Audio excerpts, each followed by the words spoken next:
बच्चे अक्सर वो कर गुजरते हैं जो बड़े सोच भी नहीं पाते। उनका दिमाग, उनका जज्बा। ये खास प्रोग्राम हम दिखाएंगे 16 जनवरी से, लेकिन इससे पहले आपको मिलाते हैं कुछ और कमाल के किड से। वो सिर्फ 12 साल का है, लेकिन इसे रोबोट बनाने का जुनून है। वो अपनी तख्लीकात में रोबोटिक तकनीक का इस्तेमाल जरूर करता है। मिलिए बेंगलुरु के एक छोटे किड से। And then I made a Bluetooth control robot for Technocian, which is in Delhi. It was an international robotic competition. In that I messed up. The code wasn't working. I tried thrice. असफलता, ये तो सिर्फ शुरुआत है उस कहानी की जिसमें सफलता की इबारत लिखी गई। ये है अकुल, जो कर्नाटक की राजधानी बेंगलुरु के एक स्कूल में पढ़ता है और रोबोटिक्स में दिलचस्पी रखता है। दिल्ली में आयोजित एक अंतर्राष्ट्रीय प्रतियोगिता में इसने ब्लूटूथ तकनीक से एक रोबोट बनाया, लेकिन वो काम नहीं कर पाया।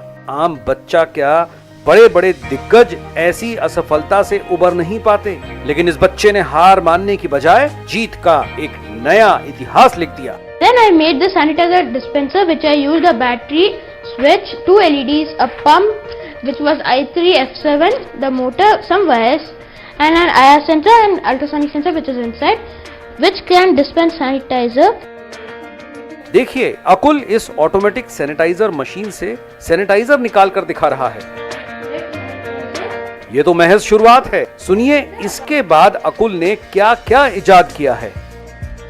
I made automatic garage, automatic gas sensor, and then automatic street lights, which was I got first prize, and I got many prizes in this robotics.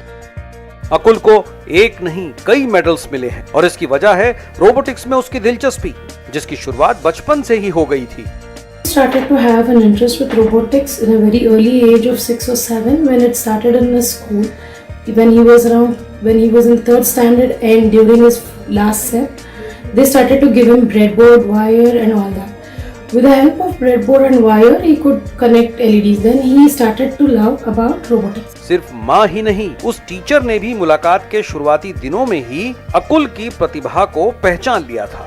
We are in this field from past 10 years and we serve more than 10,000 students. We help them to bring their creativity into reality. During this journey we meet Akul. We observe that Akul is not similar like other students.